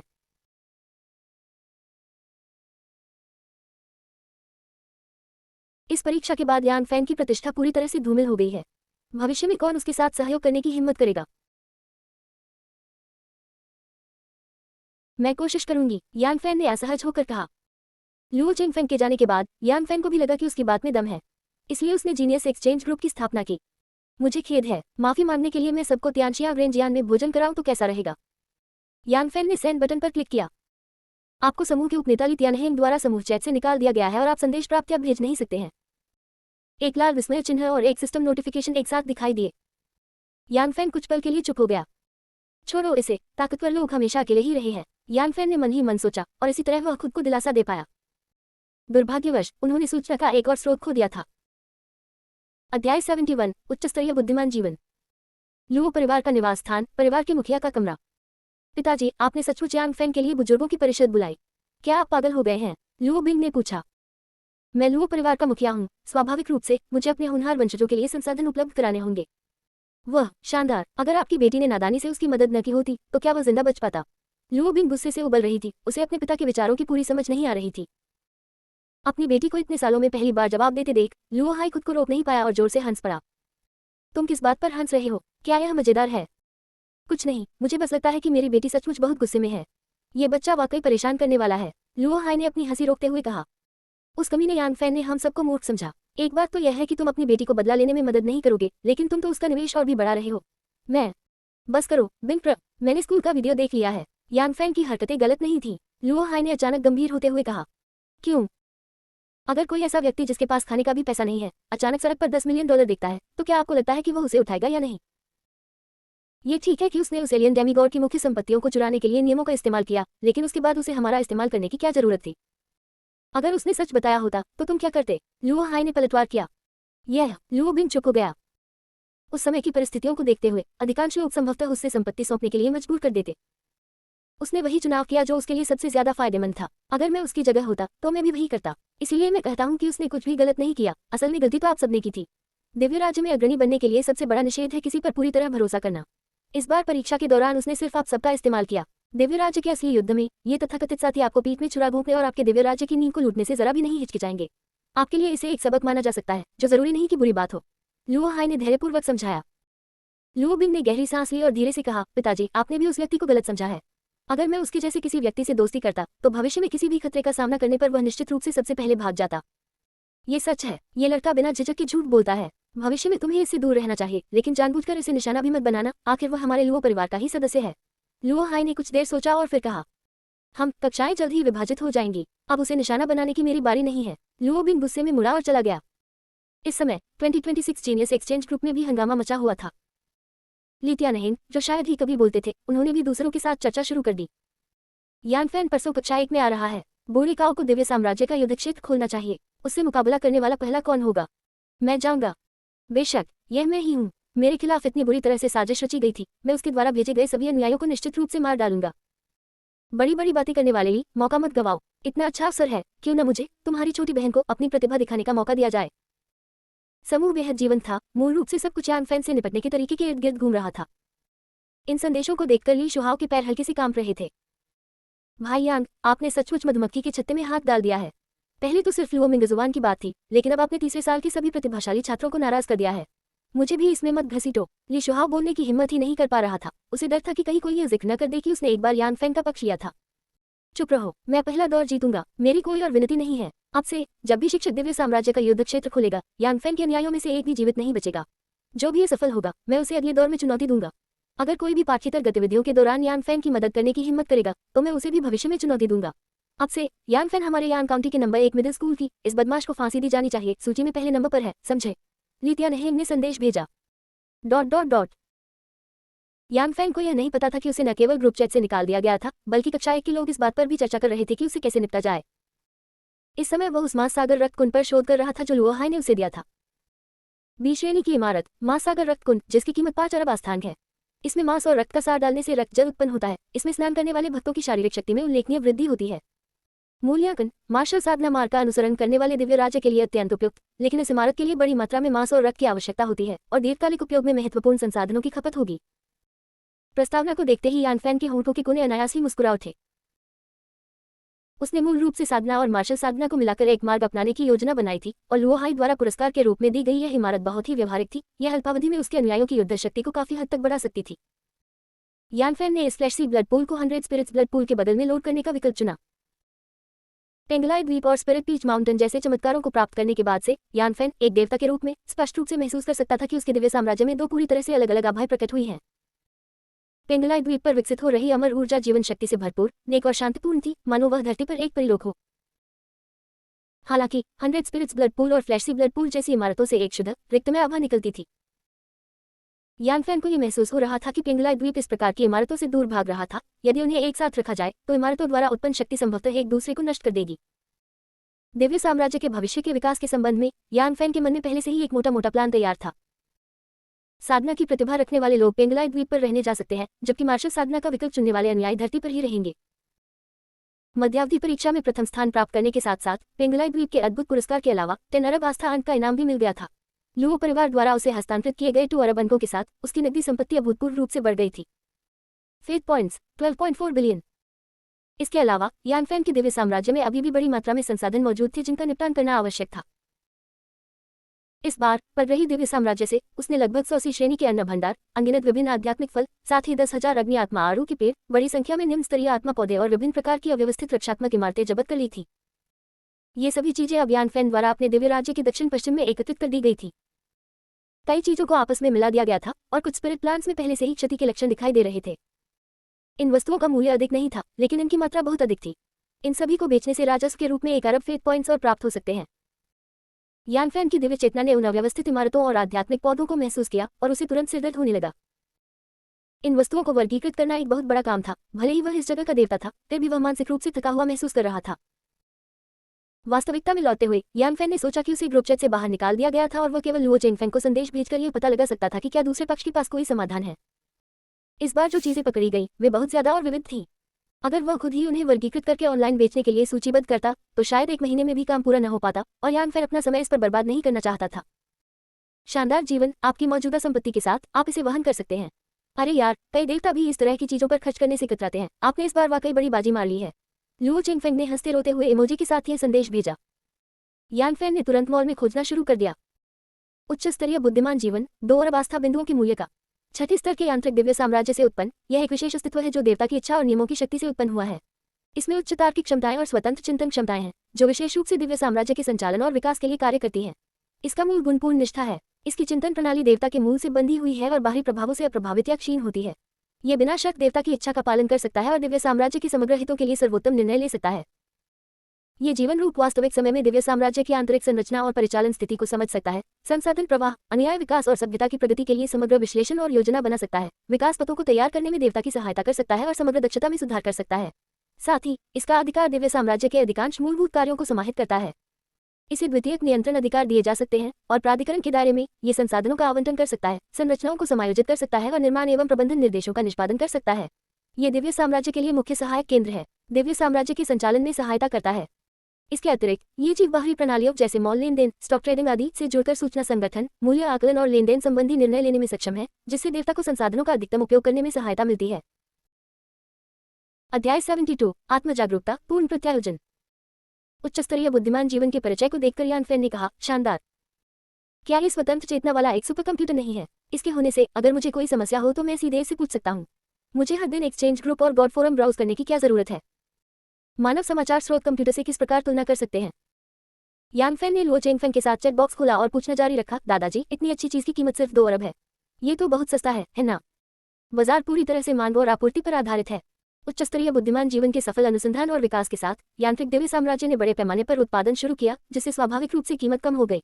मूल रूप से सभी देवताओं के पास अपना अपना उच्च स्तरीय बुद्धिमान जीवन होता है और आप कहते हैं कि यह सस्ता है। क्या 2 अरब सस्ता है? कई देवताओं के पास भी यह उपकरण नहीं है।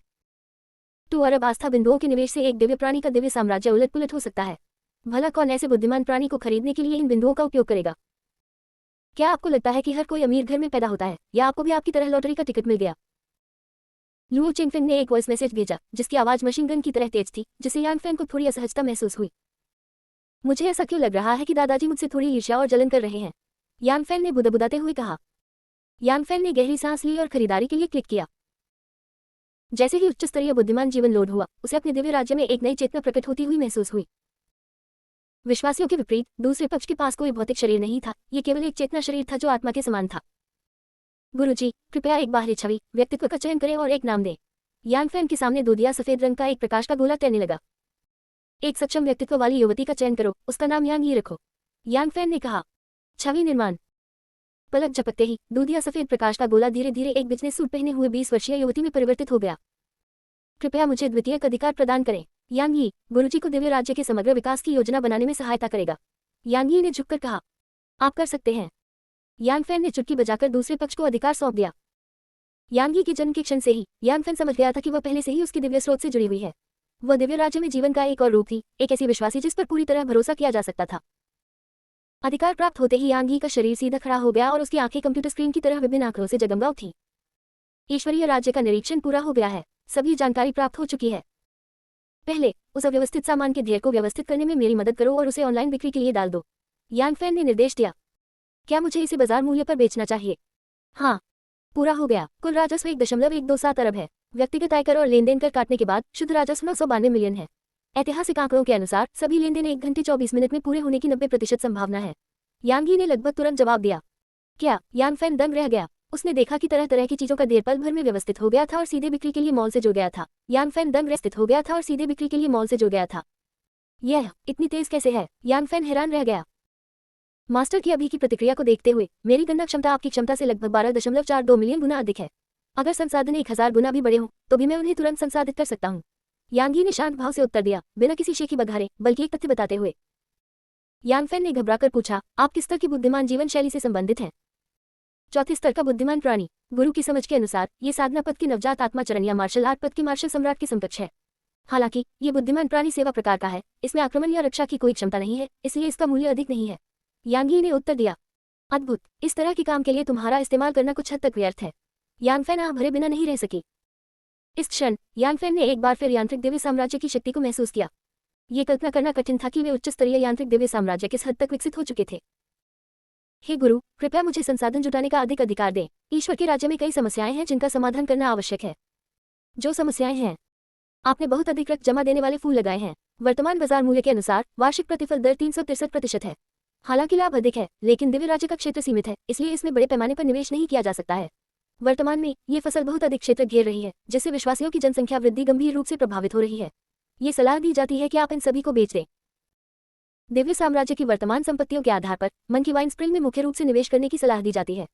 इसकी वार्षिक प्रतिफल दर 60% है और चूंकि इसमें अद्भुत स्पिरिट पीच माउंटेन भी शामिल है, इसलिए दीर्घकाल में ये शून्य लागत वाला निवेश है। चूंकि दिव्य राज्य में अद्भुत पेंगलाई द्वीप है, इसलिए दिव्य राज्य की पारिस्थितिकी अत्यंत स्थिर है। बोधी कीमती सर्प, dark night vulture, spirit fish baby और वाटरलोड्स जैसी सभी निम्न स्तरीय संपत्तियों को पैक करके बेचने की सलाह दी जाती है। स्पिरिट पीच माउंटेन को फसल कटाई के लिए बड़ी संख्या में भक्तों की आवश्यकता है। सी रैंक ब्रीडिंग कार्ड तुरंत खरीदने की सलाह दी जाती है। दिव्य राज्य की वर्तमान जनसंख्या सीमा लगभग 40 मिलियन है। जनसंख्या को अधिकतम करने की पुरजोर अनुशंसा की जाती है। आगामी जनसंख्या विस्फोट और मार्शल आर्ट के मार्ग पर चलने वाले अनुयायियों की मांस की मांग को देखते हुए 4 पूर्णतः स्वचालित कंसंट्रेटर और बड़ी मात्रा में ताइसुई मांस खरीदना आवश्यक है। कोड ... यांगी एक सटीक मशीन की तरह थी, जिसने बड़ी और छोटी 100 से अधिक सुझाव तुरंत दे दिए। रुको, अब से ईश्वरीय राज्य का विकास पूरी तरह से तुम्हारे ऊपर निर्भर है। तुम्हें विशेष रूप से कितने संसाधनों की आवश्यकता है? मास्टर की वर्तमान स्थिति हाई स्कूल के छात्र की है, इसलिए दिव्य राज्य पर आक्रमण की संभावना अत्यंत कम है। फिलहाल निवेश और अनुयायियों को जोड़ने पर ध्यान केंद्रित है। मेरा सुझाव है कि मास्टर मुझे संसाधन जुटाने की 90% शक्ति और साथ ही बी रैंक से नीचे की संपत्तियों के निपटान का अधिकार दें। मैं सर्वोत्तम निर्णय लूंगा। हाँ, आप कर सकती हैं। यान फैन ने सीधे तौर पर उसे यह अधिकार दे दिया। यदि यांगी का स्तर विश्वविद्यालय स्तर के PhD धारक के बराबर था, तो यान फैन की बुद्धि संभवतः एक अमीबा के बराबर थी। लोगों में आत्म जागरूकता होनी चाहिए। चूंकि उनके पास उच्च स्तरीय बुद्धिमान जीवन शक्ति का सहयोग था, इसलिए वे पूरी तरह से आत्मसंयम का अनुभव कर सके। वह कर्मचारी पूरी तरह से उनके प्रति वफादार और सक्षम था। अगर बॉस होने के बावजूद भी वह उसे अधिकार नहीं सौंपते, तो क्या वह मूर्ख नहीं होते?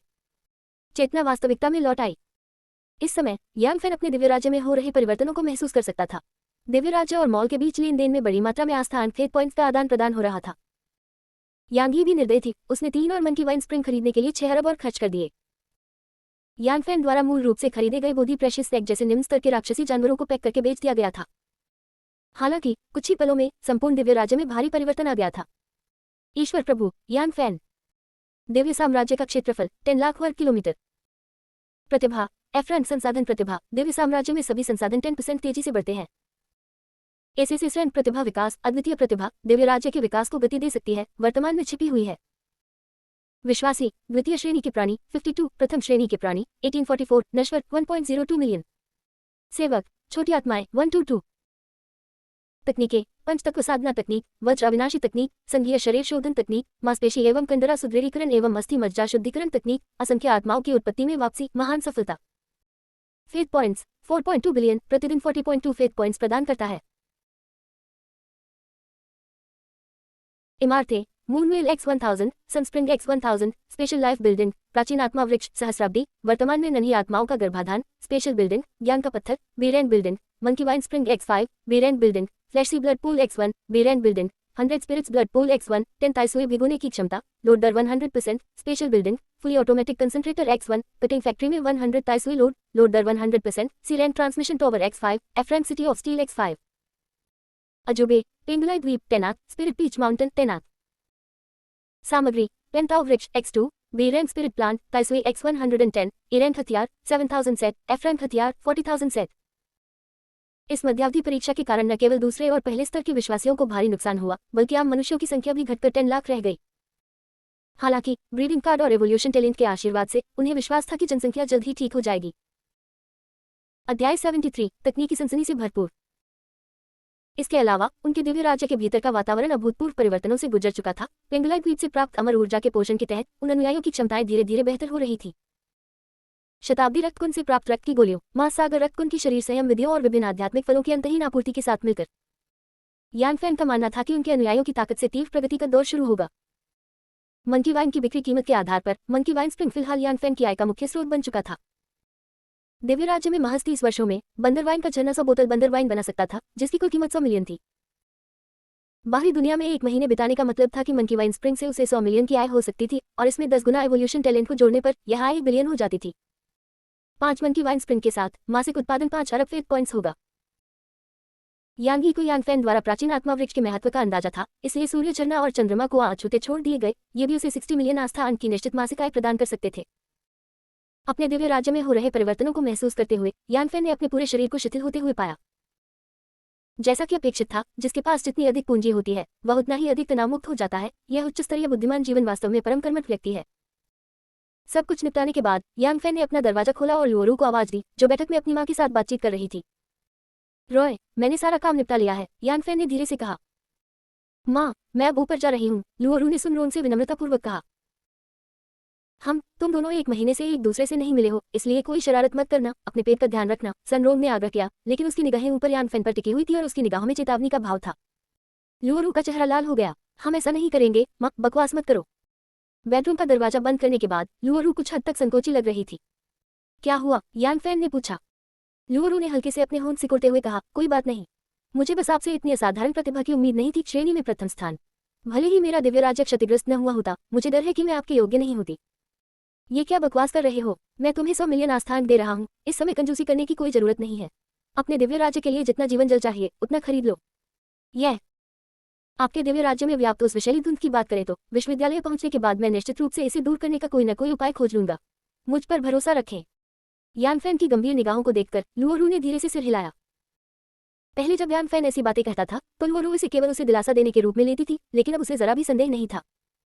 भविष्य में यान फैन के पास वास्तव में उसे बचाने की क्षमता हो सकती है। पतिदेव, मेरे लिए ये बहुत सुविधाजनक नहीं है। आप आभासी दुनिया में तियानशिया ग्रेंजियान क्यों नहीं जाते? लुओरू की आवाज मच्छर की भिनभिनाहट जितनी धीमी थी। क्या सोच रहे हो? जल्दी सो जाओ। यान फैन ने उसे गोद में उठा लिया और अपनी बाहों में थामे हुए वे दोनों एक साथ सपनों की दुनिया में चले गए। अगली सुबह तड़के यान फैन की चेतना उसके दिव्य साम्राज्य में विलीन हो गई। दिव्य राज्य के भीतर हो रहे परिवर्तनों को देखकर वह पूरी तरह से स्तब्ध रह गया। पहले के 4 इस्पात शहर गायब हो गए थे, उनकी जगह उत्तर से दक्षिण तक फैले एक विशाल प्रौद्योगिकी शहर ने ले ली थी। इमारतें एक ठंडी तीखी चमक से जगमगा रही थी, उनकी सतहें प्रतीकों और तकनीकी सर्किटों से बुनती हुई थी, जो स्थिर और शक्तिशाली ऊर्जा उतार चढ़ाव उत्सर्जित कर रही थी। वह जमीन अब मिट्टी और बाढ़ से घिरे रास्तों की नहीं थी, वह पूरी तरह से डामर से पक्की हो गई थी। सीधी चौड़ी सड़कें पूरे शहर को नसों की तरह जोड़ती हुई फैली हुई थी। जमीन पर और हवा में असंख्य लाइट रेलें एक दूसरे को काटती हुई एक विशाल और सटीक परिवहन प्रणाली का निर्माण करती थी। एक सरसराहट की आवाज सुनाई दी। दरअसल यह एक परमाणु ऊर्जा से चलने वाली बस थी, वैसी ही बसें जिनमें यान फैन ने यान काउंटी में सफर किया था। आकाश में और भी ऊंचाई पर कई सुपरसोनिक विमान लगातार पेंगुलाई द्वीप और जमीन के बीच आना जाना कर रहे थे। उस क्षण परिलोक और प्रौद्योगिकी एक विचित्र लेकिन परिपूर्ण सामंजस्य में विलीन हो गए थे। स्पिरिट बीच माउंटेन के आसपास का नजारा बिल्कुल अलग था। यहाँ मनुष्यों के बड़े बड़े समूह बसे हुए थे और पर्वत के चारों ओर व्यवस्थित ढंग से कस्बे बने हुए थे।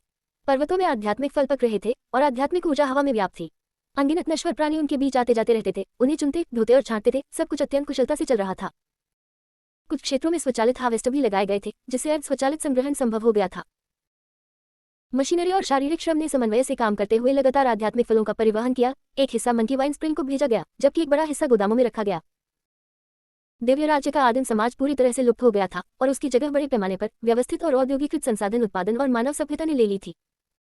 यान फैन चुपचाप हवा में काफी ऊंचाई पर खड़ा था। एक पल के लिए वह अपने ही क्षेत्र को पहचानने में असमर्थ रहा। क्या यही मेरा दिव्य राज्य है? एक ही रात में आखिर क्या हो गया? कोई मुझे बताए, यांग फैन मन ही मन चिल्लाया। उन्होंने स्पष्ट रूप से साधना और मार्शल आर्ट के रास्तों का मिश्रण चुना था, फिर अचानक प्रौद्योगिकी वृक्ष पूरी तरह से विकसित क्यों हो गया? गुरुजी, निरीक्षण में आपका स्वागत है। यांगी का सुंदर चेहरा अचानक यांग फैन के सामने प्रकट हुआ। क्या हो रहा है? वर्तमान में उपलब्ध प्रचुर धन और दीर्घकालिक विकास को ध्यान में रखते हुए मैंने एक ही बार में 500 मिलियन आस्था बिंदुओं के मूल्य का एक प्रौद्योगिकी शहर खरीद लिया।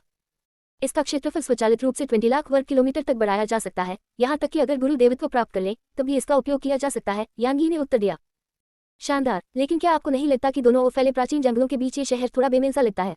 यांग फैन ने अपनी कनपटी रगड़ी।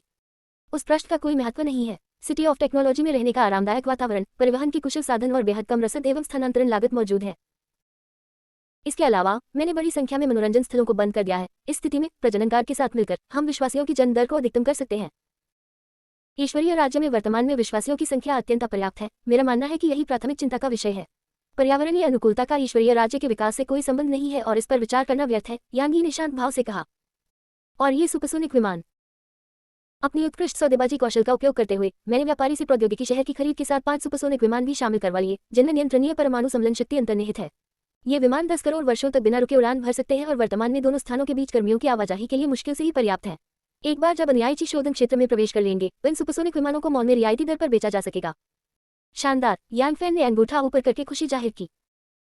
हालांकि प्रौद्योगिकी और साधना का ये संयोजन थोड़ा अजीब था, लेकिन यांग फैन को ये स्वीकार करना पड़ा कि यांगी के हस्तक्षेप के बाद उसके अनुयायियों का विकास वास्तव में बहुत तेज हो गया था।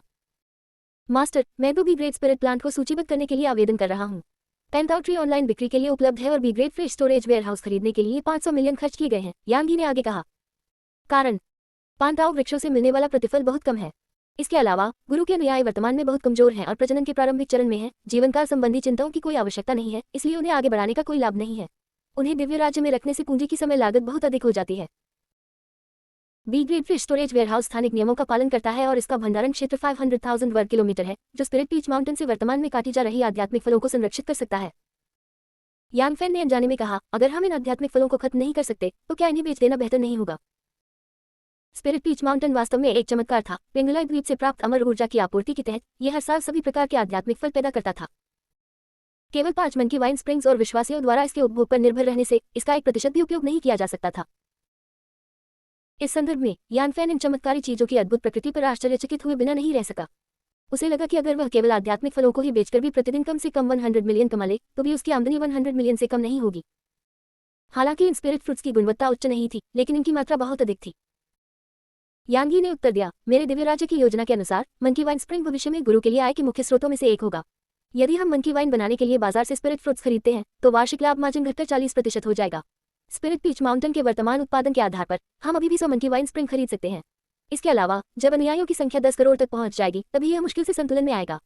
इन स्पिरिट फ्रूट्स को अभी बेचकर भविष्य में ऊंची कीमत पर वापस खरीदना मूल समस्या को हल करने के लिए भी ग्रेड ताजे खाद्य भंडार खरीदने जितना अच्छा नहीं है।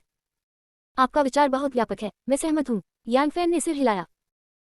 उच्च स्तरीय बुद्धिमान जीवन से अपेक्षित होने के कारण हर व्यवहारिक समस्या को हल करने के लिए तर्कसंगत सोच का उपयोग करने से दक्षता आश्चर्यजनक रूप से उच्च थी। यांगी की क्षमताओं को देखने के बाद यांग फैन ने फैसला किया कि वह भविष्य में दिव्य साम्राज्य की सामान्य विकास प्रक्रियाओं में हस्तक्षेप नहीं करेगा। जब एक इतने अच्छे विश्वासी व्यक्ति उनकी मदद कर रहे हैं तो उन्हें इतनी चिंता क्यों करनी चाहिए? यांग फैन ने अपना हेलमेट पहना और आज के पाठों की तैयारी के लिए आभासी दुनिया में प्रवेश किया। अन्य विश्वासियों के विपरीत, चाहे वह वास्तविक दुनिया में हो या आभासी दुनिया में, यांगी उससे संवाद कर सकता था। भले ही आप मेरे साथ हैं, लेकिन मैं पूरी तरह से लापरवाही नहीं कर सकता। थोड़ी देर में क्लास के दौरान अगर मुझे कुछ समझ न आए तो मुझे मन ही मन बता देना। कोई बात नहीं, दिव्य साम्राज्य के विकास का प्रबंधन करना और आपके सवालों के जवाब देने में मेरी कंप्यूटिंग शक्ति का 10 लाखवें हिस्से से भी कम उपयोग होता है। यांगी की आवाज उसके मन से आई। हालांकि स्वर में कोई उतार चढ़ाव नहीं था, फिर भी यांग फैन को हमेशा ऐसा लगा जैसे उसका अपमान हुआ हो। कक्षा में पहुंचकर झांगपांग ने इस बार उसका अभिवादन नहीं किया, बल्कि एक कोने में ऐसे छिप गया जैसे उसने कोई भूत देख लिया हो। यांग फैन को एक सीट मिली और वह उस पर बैठ गया। उसके आसपास के सहपाठी तुरंत भाग गए और दूर छिप गए। धिक्कार है, क्या ये जरूरी है? लुओ बिंग और ली तियानहेंग तो यहाँ है ही नहीं, यांग फैन ने मन ही मन शिकायत की। इस समय यांगी की आवाज उसके दिमाग में गूंजी, गुरुजी, मैंने अभी यान काउंटी नंबर 1 मिडिल स्कूल से संबंधित सभी वेब पेजों के साथ साथ स्कूल के मैसेज बोर्ड और फोरम भी देखे और पाया कि आप इस समय पूरे स्कूल के सार्वजनिक शत्रु हैं। स्थिति क्या है? ली तियानहेंग द्वारा शुरू किए गए इस अभियान में वह पूरे स्कूल में उन सभी लोगों को निशाना बना रहा है जिनके साथ आपके अच्छे संबंध हैं, और उसने आपकी किसी भी तरह की बदनामी के लिए 10 मिलियन का इनाम रखा है। फिलहाल मास्टर, इस बदमाश को मौत की सजा दी जानी चाहिए, सूची में पहले स्थान पर है। धिक्कार है, स्कूल में होने वाली बदमाशी पर, है ना? यांग फैन कुछ हद तक अवाक रह गया। ली तियानहेंग उससे कितनी नफरत करता था। अगर संघीय कानून की पाबंदियां न होती तो क्या वह अब तक उसके दिव्य राज्य पर हमला करने के लिए सेना भेज चुका होता। मेरी खोज के अनुसार आज कक्षा में शिक्षक द्वारा असाइनमेंट घोषित किए जाने की 94.2% संभावना है।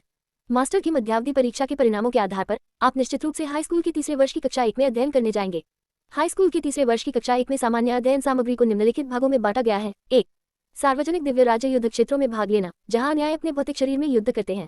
2. प्रतिबंधों के साथ दिव्य राज्य रक्षा युद्ध। 3. पाठ्येतर व्यावहारिक गतिविधियां, जिनमें सहपाठियों के साथ मिलकर उन दिव्य राज्यों का अन्वेषण करना शामिल है जहां देवताओं की मृत्यु हो चुकी है। सार्वजनिक संदेश बोर्डों, मंचों और विभिन्न टिप्पणियों के आधार पर मास्टर के सहपाठियों द्वारा धमकाने और निशाना बनाए जाने की संभावना 99.99% तक है। धिक्कार है, क्या हम सिर्फ कक्षा में बैठकर पाठ नहीं पढ़ रहे हैं? यान फैन ने अपनी लार ली। यांगी ने आगे बताते हुए कहा, कक्षा 7 और 12वीं कक्षा के छात्र अधिकतर रसद संबंधी विषयों की ओर जाते हैं जो सैद्धांतिक हैं, जबकि हाई स्कूल की तीसरे वर्ष की कक्षा 1 पूरी तरह से युद्ध संबंधी विषयों पर केंद्रित है जो व्यावहारिक हैं। क्या कोई खतरा है? यान फैन ने मन ही मन पूछा। ईश्वरीय राज्य के मूल को कोई खतरा नहीं है। यदि इसका अनुचित तरीके से प्रबंधन किया गया तो बड़ी संख्या में श्रद्धालु मारे जा सकते हैं, जिससे ईश्वरीय राज्य के विकास की गति काफी धीमी हो सकती है। क्या इसका कोई अच्छा समाधान है? विश्वासियों की शक्ति में तेजी से वृद्धि करो। जल्दी करो और मुझे कोई उपाय सोचने में मदद करो, यान फैन ने चिंता से कहा। बी ग्रेड भवन, स्पिरिट वेपन वर्कशॉप और साथ ही एक छोटी खनिज नस खरीदने के लिए आवेदन करें। आवेदन स्वीकृत हो गया। विभिन्न परग्रही शवों को खरीदने के लिए 200 मिलियन की धनराशि के लिए आवेदन करें और विश्वासियों की शारीरिक स्वास्थ्य में तेजी से सुधार करने के लिए फ्लैश सी ब्लड पूल का उपयोग करें ताकि उनकी जीवित रहने की क्षमता में वृद्धि हो सके। आवेदन स्वीकृत हो गया। आवेदन करना। सब ठीक है, आनाकानी बंद करो, बस मेरे लिए इसे निपटा दो। इस समय यान फैन को बेहद खुशी थी कि उसने एक उच्च स्तरीय इंटेलिजेंट लाइफ खरीदी थी। दूसरे पक्ष की जानकारी एकत्र करने, व्यवस्थित करने और विश्लेषण करने की क्षमता बहुत ही अद्भुत थी। अगर यान ही न होता तो शायद उसे पता भी न चलता कि खतरा करीब आ रहा है। यान फैन ने मन ही मन घृणा से सोचा, मुझे तंग करना चाहते हो? जब मैं बड़ा हो जाऊंगा तो मैं तुम्हें मुझे पापा कहने पर मजबूर कर दूंगा। पेंगुलाई द्वीप और स्पिरिट पीच माउंटेन जैसे दो अजूबों को देखकर यान फैन को काफी अधिक आत्मविश्वास महसूस हुआ। विकास प्रतिभा और अपने दिव्य साम्राज्य के भीतर मौजूद इन संपत्तियों के साथ यान फैन को विश्वास नहीं था कि उसकी विकास गति लुओ बिंग और ली तियानहेंग की बराबरी नहीं कर पाएगी। झांगपांग ने एक निजी संदेश भेजा, भाई यान, मैं आपसे बात करने की हिम्मत नहीं करता, मुझे दोष मत देना। मेरे हाथ पैर कमजोर हैं, मैं इसे संभाल नहीं सकता। यांगी ने उसे याद दिलाना जारी रखा। संदेश का जवाब देने में मेरी मदद करो, उसे बताओ कि इस दौरान मुझसे दूरी बनाए रखे, यान फैन ने कहा। हाँ मास्टर। उच्च स्तरीय बुद्धिमान जीवन होने से चीजों को संभालना आसान हो जाता था, महज एक विचार से दूसरा पक्ष कुछ भी कर सकता था। तभी कक्षा 7-1-2 कक्षा की प्रधानाध्यापिका ली किगिन कक्षा में दाखिल हुई। इस समय ली किगिन का चेहरा दमक रहा था और वह हल्की हल्की धुन गुनगुना भी रही थी। ये स्पष्ट था कि वह अच्छे मूड में थी। ली किगिन ने मुस्कुराते हुए यान फैन की ओर देखा और उसे तब तक घूरती रही जब तक कि उसे थोड़ा असहज महसूस नहीं हुआ। छात्रों, मध्यावधि परीक्षाएं समाप्त हो गई हैं। सबसे पहले यान फैन और ली शुहाओ को कक्षा प्रथम उच्च विद्यालय की तृतीय वर्ष में पदोन्नत होने पर और वांग जेन्यू को कक्षा तृतीय में पदोन्नत होने पर बधाई। कल आप अन्य कक्षाओं में जाएंगे। निर्देशांक मैं बाद में आपकी घड़ियों पर भेज दूंगी, ली किगिन ने धीरे से कहा। ये कहने के बाद उसने अचानक कहीं से एक कुर्सी निकाली और बैठ गई। आज हमारी क्लास नहीं है, चलिए थोड़ी बातचीत करते हैं। सबसे पहले हमारी छात्रा यान फैन को इस बार कक्षा में प्रथम स्थान प्राप्त करने के लिए बधाई। सभी लोग तालियां बजाएं। ली किगिन ने आगे बढ़कर जोरदार तालियां बजाईं। हालांकि उस समय माहौल थोड़ा अटपटा था। नीचे से तालियों की गड़गड़ाहट बहुत कम थी और कई लोगों ने ऊपर देखने की हिम्मत नहीं की। ली किगिन ने इस बात की बिल्कुल परवाह नहीं की और यान फैन की ओर देखते हुए आगे कहा, एक शिक्षक के रूप में मुझे आप जैसा छात्र पाकर बहुत सौभाग्यशाली महसूस हो रहा है। यान फैन ने मन ही मन अवाक होकर कहा, टीचरी को क्या हो गया है? क्लास लेने के बजाय गपशप करने लगे। गुरुजी, मध्यावधि परीक्षा की रैंकिंग के अनुसार शिक्षकों को तदनुसार पुरस्कार प्राप्त होंगे, यांगी ने मन ही मन उसे याद दिलाया। तो क्या मैंने टीचरी को अमीर बना दिया? इसीलिए तो वो मुझे इतनी नरमी से देखती हैं। एक और दृष्टिकोण से देखें तो हर साल परीक्षा में प्रथम स्थान पाने वाला छात्र हाई स्कूल की तृतीय वर्ष की प्रथम कक्षा का होता है। जब मास्टर को पदोन्नत करके हाई स्कूल की तृतीय वर्ष की प्रथम कक्षा में पढ़ाया जाता है तो प्रधानाध्यापक भी आपको अलग नजरिए से देखने लगेंगे, यांगी ने तीखे शब्दों में कहा। यान फैन का दिल कांप उठा। उसे अभी तक नई कक्षा में नियुक्त भी नहीं किया गया था और उसने भावी प्रधानाध्यापक को पहले ही नाराज कर दिया था। इस मध्यावधि परीक्षा के बाद का परिदृश्य लगातार बढ़ता क्यों जा रहा था? चूंकि सबकी रुचि नहीं है, इसलिए कक्षा समाप्त होती है। छात्र यान फैन, यही रुके। आज ली किगिन भी कक्षा में भाग लेना नहीं चाहती थी, उन्होंने बस हाथ हिलाकर कहा।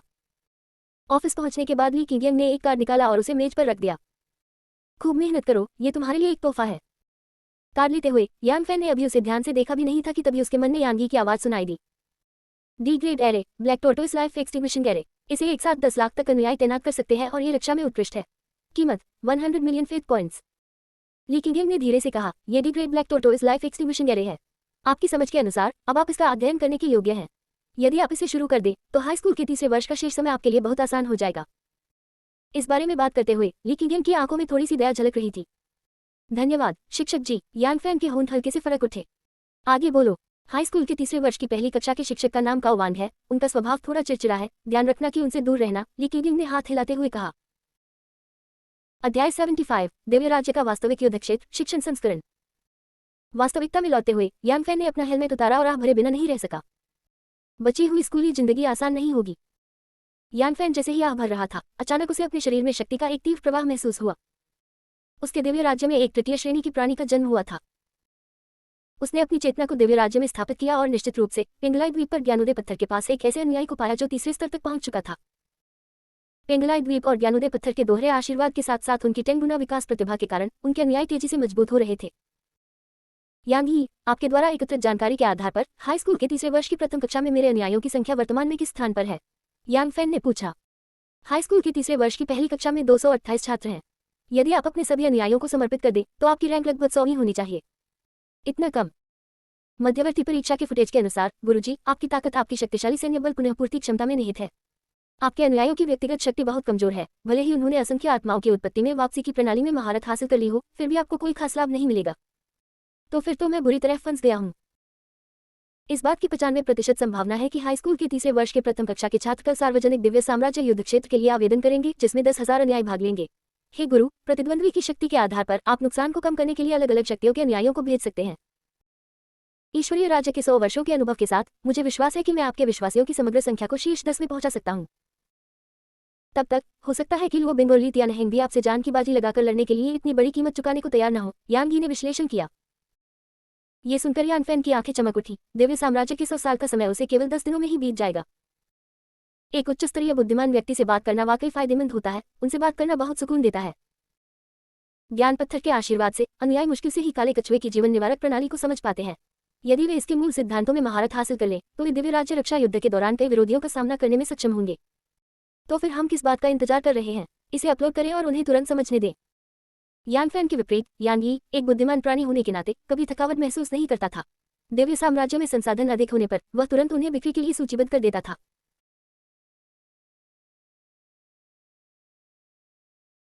चंद्रमा की ओस, सूर्य का सार, बंदर की शराब और यहाँ तक कि स्पिरिट वेपन वर्कशॉप द्वारा आज खरीदे गए हथियार भी यांग ही द्वारा पर्याप्त स्टॉक सुनिश्चित होते ही वह उन्हें तुरंत बिक्री के लिए सूचीबद्ध कर देगा। पर्याप्त आस्था अंक जमा हो जाने पर ये चक्रवृद्धि ब्याज निवेश के लिए मंकी वाइन स्प्रिंग या मूनवेल और सन स्प्रिंग खरीद लेगा। यदि यान फैन मासिक आधार पर चक्रवृद्धि ब्याज लगाता था तो यांग ही अब इसे प्रति घंटा आधार पर चक्रवृद्धि कर रहा था। यान फैन को यह महसूस हो रहा था कि उसका दिव्य साम्राज्य हर पल बाहरी दुनिया के साथ संपर्क में है।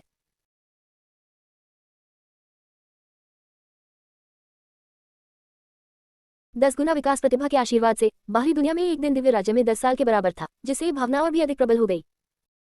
अगले दिन यान फैन अनिच्छा से अपना हेलमेट पहनकर हाई स्कूल की तीसरे वर्ष की कक्षा 1 के कक्ष में दाखिल हुआ। कक्षा का लेआउट पहले जैसा ही था और यान फैन को कई जाने पहचाने चेहरे दिखाई दिए।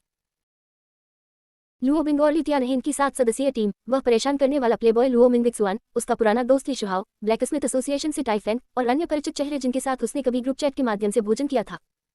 कई निगाहें उसकी ओर मुड़ गईं। यान फैन को देखकर लोगों में घृणा, दूसरों की पीड़ा पर खुशी और उससे भी कहीं अधिक शत्रुता का भाव था।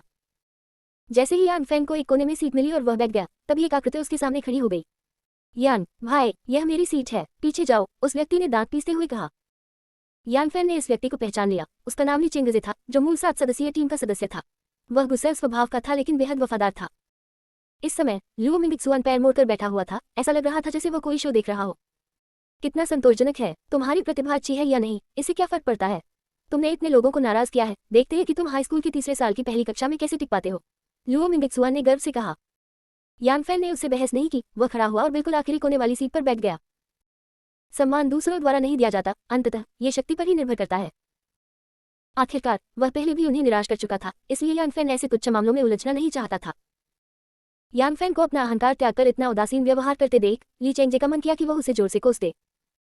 हालांकि कक्षा के शिक्षक के आने ही वाला था, इसलिए उसे अपना गुस्सा दबाना पड़ा। चौकोर चेहरे वाला एक अधेड़ ऊंट का व्यक्ति पोडियम पर चढ़ा। कुछ नए चेहरे हैं, इसलिए मैं अपना परिचय फिर से दे देता हूँ।